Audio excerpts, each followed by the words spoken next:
ये वीडियो शुरू करने से पहले I was going through Twitter and एक बहुत ही बेहतरीन स्टैट मिली है भाई। Guess who is the top scorer of the Euro 2024 qualifiers, tied with likes of Romelu Lukaku and Rasmus Hojlund. It's none other than another United player, United legend, the CDM replacement, और जिसको Fulham target कर रही थी Scott McTominay भाई। ही is the joint top scorer with Lukaku and Holland. पर वो आज video का टॉपिक नहीं है, बढ़िया स्ट्रैटेजी मैं सोचा आपको बता दूं। वीडियो का टॉपिक डेफिनेटली एंथनी की एक स्टेटमेंट आई है।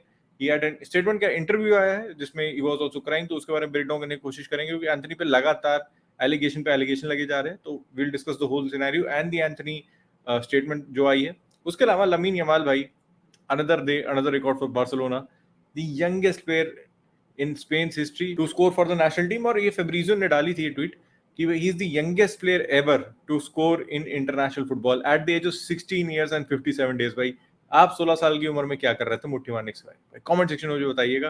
मेरा टाइम पर आपके शुरू करते हैं। कल ज्यादा चांदी मिल गई बार्सिलोना के लिए तो उत्कर्ष की जबान पे लगाव नहीं आ रहा उसके तो। बट अरविंद अगर आपने अरविंद मेरा साथी को नहीं देखा तो अरविंद मेरे साथी को अब जरूर देखना। वो आपके सारे जो आपके दिक्कतें हैं, आपके जो आपकी टेंडेंसीज हैं, उनको सबको ठीक कर देंगे। बट अरविंद मेरा साथी ने लमीन यमाल को कुछ नहीं टीच किया। लमीन यमाल की केस में भाई मैं तो उसको उत्कर्ष पे छोड़ दूंगा। बट मतलब 16 साल की उम्र में सोचो भाई, seriously that guy came out. अब हमने सबने डिस्कस किया था कि भाई कितने कितने प्लेयर्स है बारसा के जो खेल रहे थे प्री सीजन में। हमने कहा था कि भाई ये बंदा ठीक है, is getting a chance in pre season. But 16 year की एज में आप किसी से नहीं एक्सपेक्ट करते कि भाई 16 ईयर की एज में आके कोई भी बंदा, कोई भी प्लेयर एक सीरियस एक ऑप्शन होगा। मतलब उसका ये है कि भाई तू स्क्वाड में बेड इन हो जा पहले, then we'll see you next year. But Gavi के केस में जैसे आपने पहले देखा, even with Pedri as well and in general, अगर आप देखो आजकल जो यंग प्लेयर्स हैं, मतलब होता है ना कि how quickly the young players are maturing and they are breaking into the teams. मतलब वो एज धीरे धीरे ऐसा लग रहा है पीछे ही होते जा रही है, पीछे ही होते जा रही है। बिकॉज जिस एज में जो ये प्लेयर्स खेल रहे हैं, मतलब पहले होता था कि एक्स्ट्रा ऑर्डिनरी प्लेयर्स होते थे। जैसे रूनी के केस में था कि रूनी 16 साल की उम्र में जिस टाइप का प्लेयर था और कोई नहीं था उस समय, मतलब वो एक एक्सेप्शन था। But now the case is कि भाई आप पेड्री को देख लो। लमीन यमाल हाँ is extraordinary by the way. हाँ हाँ, नहीं लमीन यमाल एक्स्ट्रा ऑर्डिनरी में, मैं वैसे कह रहा हूँ कि मतलब इसके अकरेंसेस बढ़ते जा रहे हैं। ये जैसे आप पेड्री गैवी के केस में भी देखो कि दोनों इतनी यंग एज में और इतने ज्यादा मैचेस खेल रहे हैं। ऐसा भी नहीं कि हियर एंड देयर उनको यूज किया जा रहा है। Same goes with Lamine Yamal as well. Same goes with even Bellingham के केस देख लो आप। जैसे Bellingham when he move to Dortmund he was only 16। 16 के 17 का हुआ था जस्ट जब उसने मूव करा था।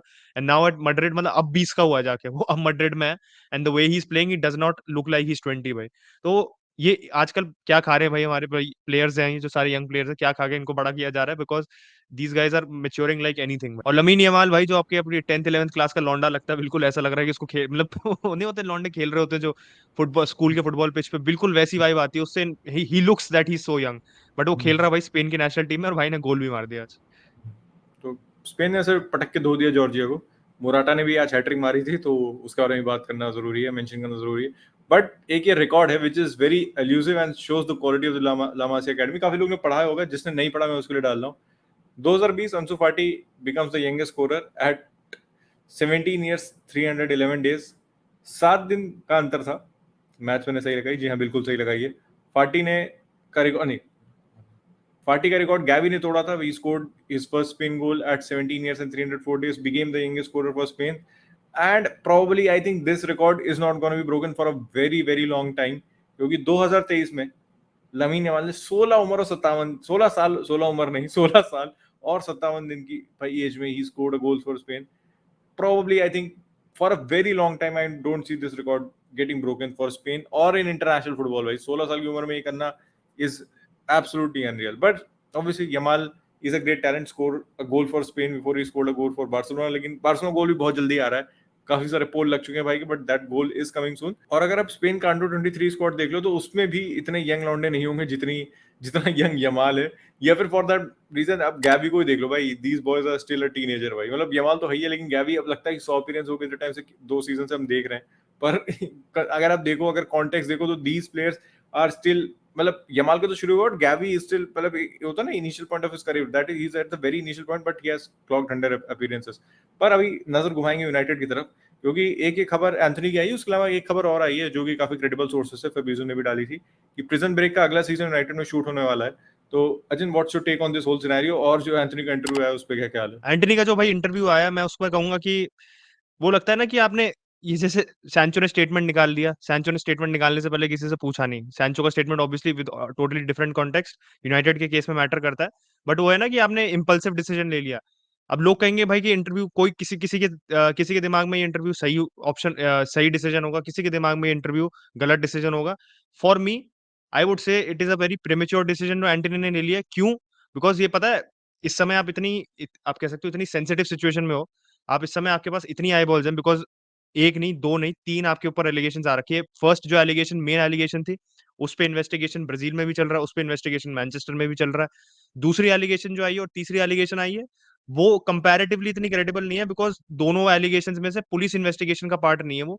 Both of those allegations are part of मतलब एक है कि एक इंटरव्यू दिएगी, एक जो सपोज्ड एलिजेड विक्टिम है और जो तीसरी विक्टिम है वो भी यही कह रही है कि भाई एंटनी ने मतलब उसने भी ऐसा स्टेटमेंट सा दिया है, she is not actually said something which you would say कि she's not made a police complaint, a formal complaint। तो ये जो allegations है सिंपल जो पहली वाली है that is a proper complaint which has been issued against Antony. तो अगर आप लीगली बात करो इस चीज की तो एक केस का इन्वेस्टिगेशन चल रहा है। बट अगर आप मीडिया के केस में बात करो और आप बात करो कि ओवरऑल इतनी खिचड़ी पकी हुई है दैट इन्वॉल्व्स 3 डिफरेंट इंसिडेंट्स। तो भाई एंटनी ने आप कह सकते हो एक तरीके से उसको बिल्कुल कॉर्नर कर दिया गया है। उस कॉर्नर करने के बाद he has basically come out and said multiple things, जिसके एक कोट ये है कि भाई उसने बेसिकली एक्सप्लेन करा कि भाई जो मतलब जो भी बंदी थी जिसके साथ भी उसका अफेयर चल रहा था जो भी था कि I wanted to go and tell her that I had obligations and had to go, so she took plates and cups and threw them on the ground and I grabbed her in order to calm her down and I didn't hurt her। तो ठीक है, दिक्कत पता है क्या है इस statement में? बाकी स्टेटमेंट एक स्टेटमेंट ये भी आया था कि उससे पूछा था इंटरव्यू में कि अगर आपको आपका कॉन्ट्रैक्ट टर्मिनेट कर देती है मैनचेस्टर यूनाइटेड तो आपका क्या मतलब what is your opinion on that. तो उसने कहा कि मैं उसके बारे में नहीं सोच रहा हूँ and I personally don't think कि ऐसी सिचुएशन आएगी because I have not done anything to make let that happen.